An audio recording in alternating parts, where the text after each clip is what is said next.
And welcome to the very special episode of the Grim and Bloody Podcast. Woo! I'm tonight's host, Kevin Nicholson, writer for We Belong Dead magazine, Scary Monsters magazine, horrornews.net, and just about anybody that'll hire me. And we are here on another in our series. I think this is now episode 2 or 3 in our series with centering on the guests of Spooky Empire, which is Florida's premier horror destination. And it's happening, the convention is happening in Film Fest October 27th to the 29th in Orlando, Florida. And with us tonight is a couple of very special guests who will have their film, The Book of Kurbis, an anthology horror for those fans of Creepshow and those fans of the EC horror comics like I am out of the 1950s, and just a fan of the anthology horror. They will have that film premiering, I think it's October 28th at the festival. And I want to introduce Janae Muchmore and Ryan Sheets, co-director, team, the two-headed beast that created this film. And we'll be talking to them. First of all, I'll introduce my co-host, Joe Flynn, award-winning creativity horror show host. Joe, how's it going? Going great. I'm glad you had such a great time down there at Creepy IE. And Al, I know, enjoyed it as much, and and he's still traveling today, so he can't make it. So let's get started with this. First of all, Ryan and Janae, was this something that you have long dreamed about doing, this type of anthology? Actually, no. No? So we made a feature film last year called The Pumpkin Man, and it was supposed to be released in October, but when we finally locked a deal in with our distributor, they said we need to release it in 2023. So we kind of panicked and were like, okay, how do we keep the hype up keep the hype alive for this project? Because we had already built a pretty decent following on social media. So we were like, how do we keep it alive for a year? And I maybe I was scrolling through Shudder and saw Tales from the Dark Side on, pop up, and I'm like, what if we did an anthology series on, because in The Pumpkin Man they read an incantation from the Book of Kurbis that mentions all sorts of other monsters. So I was like, well, it would be cool if we told the story of all of those other monsters. And we just decided to go for it, and we initially released them each individually on YouTube, one every month leading up to May, which was halfway to Halloween, which was when we released our Pumpkin Man Kurbis Awakened short film. And then we filmed a bit with Larry Lancet and strung it all together, and it's a bonus feature on the Blu-ray, but we unintentionally made a whole second feature film. Now, go ahead, Joe. Kevin. No, please go ahead, Joe. I was just gonna say that's fascinating, because I actually sat and I watched the short films that you guys did, and they were all entertaining, and I look forward, to see what else you guys are gonna come up with.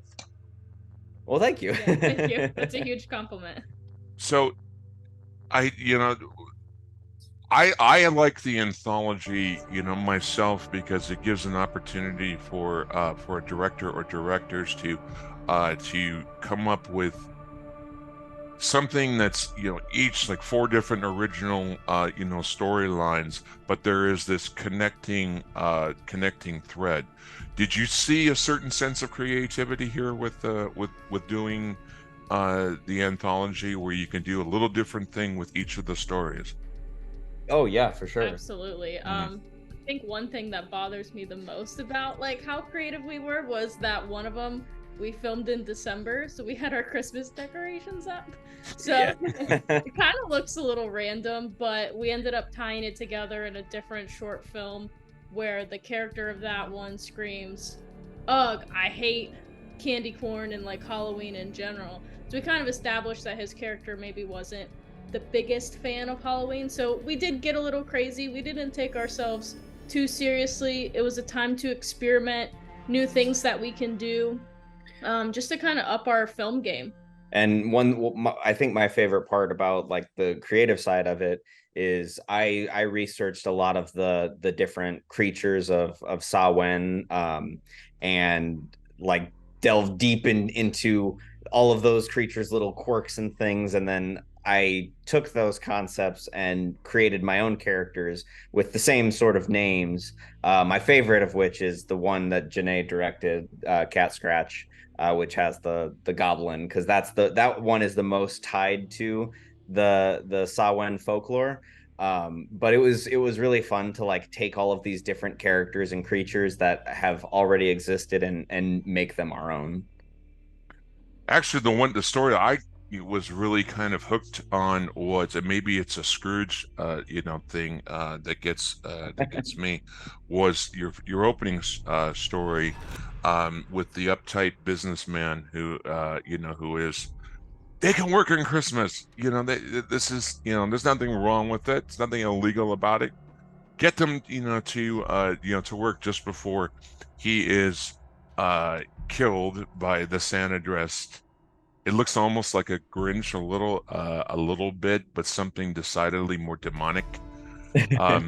Was that a little bit of a play on Scrooge there, or? Yeah, I would say so. It's we kind of approached it as just like that classic Christmas story where the boss is an ass, and he doesn't care about other people, but instead of learning his lesson, he just gets murdered, and I thought that was fun.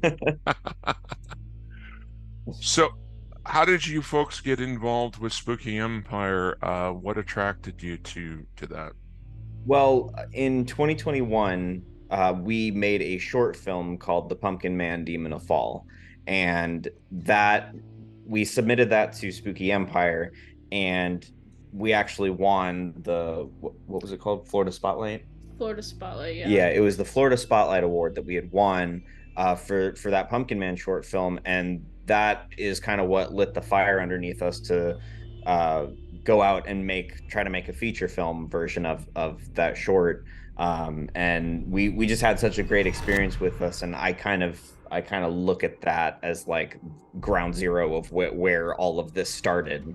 Yeah, I mean, that was the first film convention either of us had attended, and to be in an environment where it's not just a film festival, but it's also a horror convention and you have a much wider audience, was really cool to us to be able to experience that. And we didn't expect to win anything that first year. So we were just happy to go, watch our work, network with other filmmakers, and see if we could make connections in the film community and horror communities. And then it just, yeah, like Ryan said, lit a fire under us, and we found funding shortly after that to be able to make our feature film come true. And we won, we won the same award last year with the feature film. So It kind of came back full circle, where we won the Florida Spotlight Award for the same concept, just two different formats. Congratulations on that. And Thank you. I do want to say, can you tell us about your practical effects in this lovely anthology? We honestly we do a lot less practical effects than it might appear that we do. I try to cheat the camera as much as possible to imply stuff when I can, and for instance, in Janae's short with the woman getting her arm cut off, just tell them how that happened, like what we did for the blood. Oh, so this is when the behind the scenes content really shines through, So we had her handcuffed to kind of like the garage door track, and the villain kind of came up and was trying to axe her arm off. So we actually had a really tall high schooler stand off camera behind her with probably like a pint of blood, and he just dumped it all on her. And we told her, you're gonna get dirty this shoot, so she was prepared for that. I mean, we literally, that whole bottle of prop blood was drained all on her, and we just told her keep screaming until the blood's until it's empty. And I mean, we like to cheat it as much as possible, because, and that, like the makeup effects and stuff, like on the monsters, that's all silicone masks, because when we shoot, it's usually not a big high-end production. We have a limited amount of time, so when we want to save on time, we just grab a silicone mask, slip it on, and there we go. Now, what I was going to follow on what Joe was saying is kind of what struck me is how effective. You have a scene with entrails being pulled out, towards the end. I thought, and it's obviously it's done on a budget. I thought it was actually rather effectively, done, where you're actually convinced that it's coming out of being ripped out of his stomach, and so forth. So I was wondering, was that anything that was difficult to shoot? We prefer practical effects over anything else here on Grim and Bloody Podcast. And anyone who does practical effects, we just go. Yeah, I will never use CG if I don't have to. There's something more tactile about practical effects, and it's really relieving to hear you say that it was convincing that it was coming out of his stomach, because he was sitting there just holding them in his hands, and we just dumped a bunch of blood all over it, and we had our camera guy just kind of frame it so you couldn't see any of the parts where it wasn't coming out of him. And I just think the way he's holding it is that it looks like he's preventing it from coming out. Like it's just been cut. It's not like he's holding it. Oh, I better keep it up here. I've honestly been worried about that since we released it, because I was like, man, that doesn't look good. But as long as it fools someone other than me, that's all I care about. Right. And I agree with Kevin, especially with practical effects, because we don't, like, as I would say, if you use it CGI in a little way that doesn't interfere with the flow of the film, you're fine. But if you go overboard, it's like, excuse me, I want out. But again, I actually enjoyed Lady Gwen. That was a great little episode. Well, that was directed by our cinematographer, Nick Romery, and he lives down in Naples, Florida, so he's about 3 hours away, so he couldn't make it up here for this. But that was the only short in the anthology that I didn't write. And I told him the concept, I told him the location, and I'm like, just write whatever you want. And I think it turned out really well. We're lucky because we're good friends with the people over at Sir Henry's Haunted Trail in Plant City, Florida. So like the last two were both shot at Sir Henry's, and that really helps those two like stand out. The Witch's Brew segment actually comes off as almost like a very funny shot at coffee drinkers.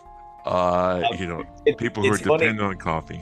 Yeah, I'm a huge coffee drinker, and that was an idea that I had come up with. That was back in in Fort Myers. Yeah, that was a long time. Yeah, that was 2019, I think. That is when I wrote that, and I don't know where the thought of cursed coffee came from, but I just thought it was fun and different, and actually that entire segment of the film is shot by me, acted by me. Yeah. I was completely alone when I made that. Janae wasn't there, Nick wasn't there. It was all me. So I play all the characters in the movie. I shot the whole thing, which was really fun to do. Right, but the look on Oh, your yeah. face was priceless. After you read the document, read the paper, the note, and you're taking a drink. It's almost like that the scene in Dumb and Dumber where uh, when they think that they've gone to the Rockies and they have actually ended up in Vermont, and the Jeff Daniels character is looking around trying to find mountains. And he's looking around and he just goes, "John Denver's full of shit, man." You're having this look on your face like these people are fucking idiots. What the? Yeah. It's coffee. Okay. Which It makes was your that death I beat you scene, moment. which makes your scene a few minutes later, that much more shocking, because you're really surprised. But the way that you look at that Right. note and then the way you take a drink, it's like these guys are full of nuts. Right. Take a drink, wait, couple of minutes. Right. But Yeah, I was waiting for the heart attack. I like how you use a certain sense of humor for each of these stories, and it often is Yeah. not done well. Did you have any difficulty getting a certain balance there? I don't think so. My filmmaking style has always leaned more, because I do love horror, but I love horror that's fun, horror that's like just dark and soul crushing and depressing. That's not my thing, I grew up watching 80s slasher movies, and they always have that fun, campy energy to them. And then I introduced Janae to those, and she also loves them. Not as much. I love them. But that's always been something that I've wanted to incorporate into my films, especially films that all take place in the same Pumpkin Man universe, because like they're just supposed to be fun Halloween movies. Yeah, Yeah, and go ahead, Joe. No, I was gonna say, I'm thinking, wow, Ryan there, really? You don't look that old, man. You look so much young. It's like, are you sure you can drive? Because I agree with you. It's like there are a lot of films from the 80s that get overlooked Right. or no one sees, and then you go like, wait a minute, have I seen this or not? But yeah, you're lucky, Janelle. If you would have said no, the Sam from Trick or Treat would come and get you. There is this tendency in this day and age to present polished horror as really dark and really dramatic, and it seems like the humor is just sucked out of it, devoid of any element. And to me, I don't want to go to a film just to be depressed. That's exactly how I feel. Yeah. There's a lot of horror that comes out these days, and a lot of my friends who are big horror fans, they ask, well, have you gone and seen it? And the most recent example is Talk to Me. People keep asking me if I've gone and seen it, and I haven't, just because I know A24's track record, and I understand that they're very well made movies by very talented filmmakers, but they're just not my speed. I would go see Evil Dead Rise like 5 times before I saw an A24 movie in theaters. Sure. No, and I had the same experience when I saw Malignant with James Wan, and I left the theater thinking, this is well produced, but why am I angry? Why am I and feeling like I've just been put through a ringer, or doused in a puddle of shit. So I like to be able to laugh. I love, one of my favorite horror filmmakers is John Landis, and the ability to laugh and make you scream at the same time. They're interconnected, and I love American Werewolf in London. That Great film. That is, and people say, well, what's your favorite part, a werewolf kill or anything like that? And I say no. Him nude in the London Zoo, waking up in the morning, and the little kid says, the naked American stole my balloon. That's funny. Yeah, It's terrific. That's a great movie, and yeah, that's I always think that it's good to remind the audience that like you're there to entertain them, not just scare them. So we always, try to not overdo it with the humor, but always try to find a good balance. And again, I keep talking about how much I like the short that Janae directed, because like I love how snarkily sinister the villain is in that one. And again, great job on that, Janelle. Thank you. So what do you guys have? You said you have Pumpkin Man that was that's in the can, and that is also being premiered at. I do believe we were talking before the show that was also being premiered with Spooky Empire. That's also going to be run. That was shown last year. Oh, last year. Okay. So we showed it last year, and we won the Florida Fear Award for it last year. And what I'm seeing online is that you've received quite a bit of praise, quite a bit of notice regarding that. You have to feel like, wow, this is something else. The awards that you've won, the response from last year's showing. Do you feel like you're building on something? What do you think? We're kind of at a mixed emotions right now. Yeah. We just had the release, pre-orders for the release on September 5th. So we've been about 3 weeks into that process now. People just started getting that first shipment of DVDs. So we've been hearing a lot of good feedback from people, but at the same time, we have watched this movie over and over and over again. And like now we're at the point where every time we watch it and we see a new mistake, it drives us nuts. Yeah. So we kind of we need to step back almost, take a step back from the Pumpkin Man feature film, just because we've been so invested in it for 2 whole years now that we just need that breath of fresh air. So I'm excited to see Tales from the Book of Kurbis at Spooky Empire. Yeah. Just to kind of take a break from all the Pumpkin Man stuff, even though we are very excited to have a booth at Spooky Empire to help sell the DVDs and promote not just Tales but the Pumpkin Man as well, and get our name out there. But it gets exhausting after a while. Yeah, I don't think we expected the response that we've gotten, so it was like,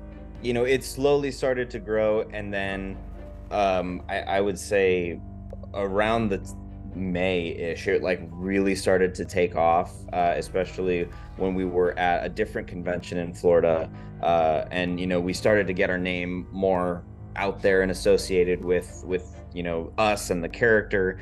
And it's still hard to believe that people are buying the movie and enjoying the movie and reviewing the movie and liking the movie, when it still doesn't even feel real. Yeah.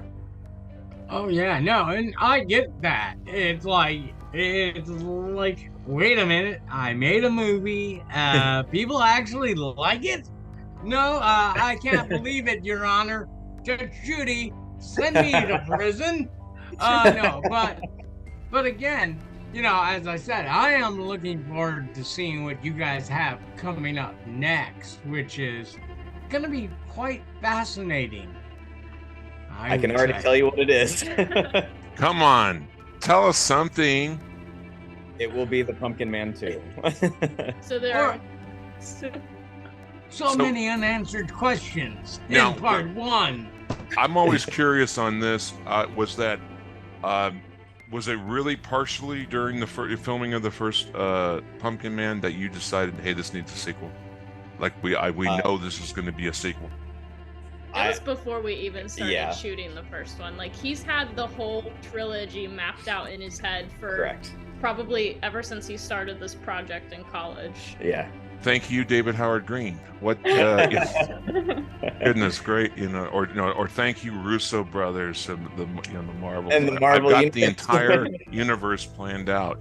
It's like, well, what if the first one stinks? Then I'd still make the second one.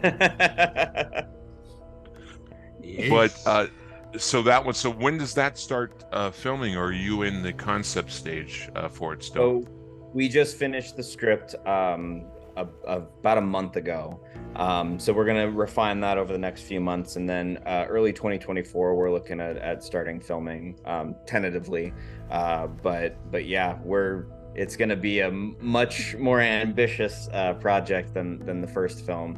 But I think I've been working on this character of the Pumpkin Man for 7 years without really any breaks, and I have had so many ideas over those 7 years, and I'm finally at a point where somebody is willing to pay for them. So, Nice. So you're like, wow. Wait, what? Money? What's money? Wait, what is that? wait, you're saying I can actually do that many kills? Okay, cool. We'll do that. Hey. Yeah, that's like that'd be like somebody like like saying, hey, somebody calling you up and saying, hey Ryan, we are Blumhouse and we want to give you $100 million to make this next picture. Can you do something with that? And you're like, you have to remain cool, but inside you're like, oh my god. I'm not fangirling. You are.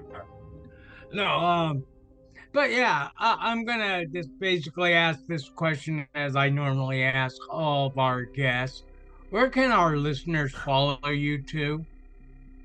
So the best place to follow is our Pumpkin Man Film Instagram account, which is just the handle at Pumpkin Man Film. And then we're on Facebook as well. Facebook under Pumpkin Man Feature Film, and then Twitter at Pumpkin Man Film.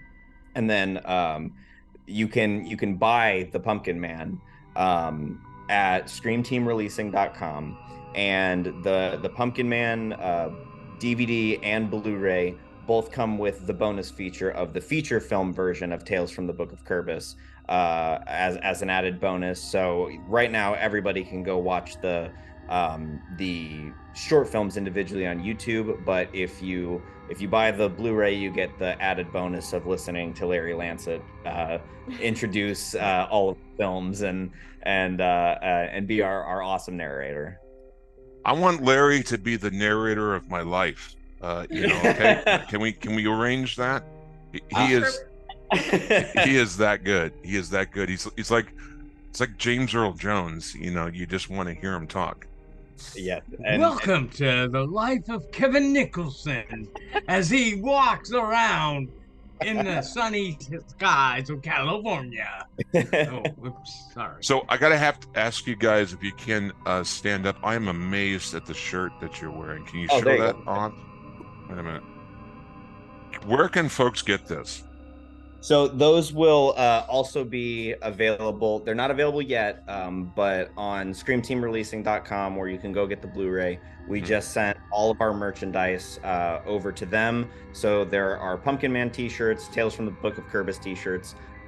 Posters will be getting shipped to them soon, but all of that will be on our distributor's website. See, and I'm like Godzilla size, because I'm a big guy, so yeah, I want something like a 4XT or 4XL to be able to show, and I just want to wear it at conventions where I can scare the hell out of people, or hell yeah, it looks cool. It looks really cool. It looks really cool. That was done by our awesome poster artist, Casey Booth. I will take any opportunity to shout him out. Go check out Casey Booth art on all social media platforms. He is an incredible artist out of, I think, Houston is where he lives. Somewhere in Texas. Yeah, somewhere in Texas. He actually brought home an award last year from Spooky Empire. We got Best Movie Poster. So, and he did the Pumpkin Man movie poster. Yes. So he's just a really, really talented artist. So any chance I can. Fantastic on it. Yeah. And Janae, I want to ask you, and I can ask this because you two work in tandem as co-directors. Is there ever, and I ask this with all the guests we've had who are co-directors, is there ever a time where you looked at him looked at Ryan making a decision and go up to him and go right in the back of the head and say, why the fuck did you do that? on numerous occasions. It comes with the job, and sometimes it's not always the decisions he makes, but the lack of the decisions he makes. Where I'm like, dude, we gotta get our shit together. So for context, I play the Pumpkin Man. Okay. So I'm in full costume on stilts, and it's very easy to get lost in the character and try to fuck with people who are on set. So Janae has to rein me in. Yeah, it'll be 3 a.m. and he's cracking all these jokes, and I'm like, we need to roll the next scene. Let's go. Like, I'm tired. I want to get to bed. I can imagine you're like, This Yes, I am the Pumpkin Man. The Pumpkin Man can start doing a singing and a dance on stilts, and kind of like the wife's going like, God, stop. I want to say, just congratulations on the success of Pumpkin Man. Congratulations and much hope success for the Book of Kurbis. It really is a lot of fun.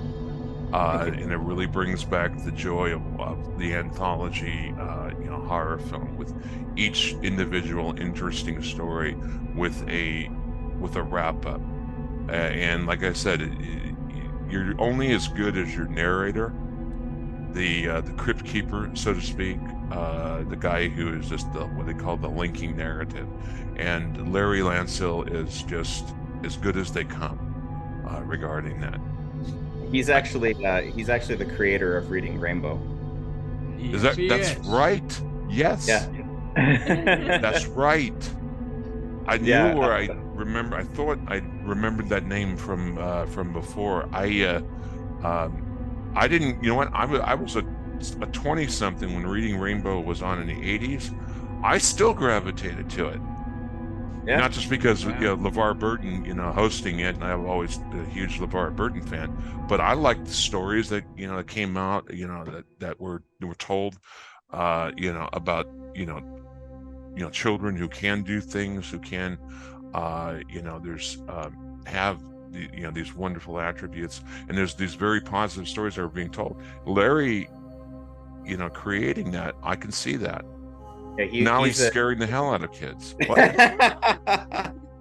What the hell? He's past all the kiddie shit. He's ready. But anyway, thank you so much for joining us tonight. Best of luck to you with Spooky Empire, and we'd like to have you back on at some point in the near future. Well, if you guys check out the Pumpkin Man and want to have us to talk about that, we'd be more than happy to. I want to talk about Pumpkin Man 1, 2, 3, Pumpkin Man 8. Pumpkin Man. Yeah, I was gonna say. And is Pumpkin Man in space. That's right. Or the Pumpkin Man 8, terror at the senior center, that kind of thing. And by the way, also keep an eye out, because we're going to have a representative at Spooky Empire. Oh, okay. So thank you. Go say hello to our pal Al Omega, who is not here tonight, but he will be at Spooky Empire. So, and he just might put a microphone in your face, and we're telling you, please don't reach for the restraining order, just yet. Or say security. It is going to be our very own Al Omega will be at the convention the 27th through the 29th. I think it's all 3 days, and he will very much like to speak to folks like yourself. Well, awesome. Tell him to come by our booth. You can't miss it. It'll be a giant pumpkin. He'll be the only guy probably with an eye patch that he wears. So it's we'll love to have you. And again, best of luck to you, and let's get you on our show again real soon. Thank you very much. Thank you very much. Have a great night, guys. Thank you very much. That's it for the Grim and Bloody podcast. For Joe Flynn and our for Joe Flynn, I should say for Janae I'm gonna get this right. Much more. Whoever. Janae Muchmore, and for Ryan Sheets, go and if you can go to Spooky Empire's convention. Go see the Book of Kurbis. Go see Pumpkin Man. Go see the sequels. Check these folks out. And Bye-bye, everybody. good night.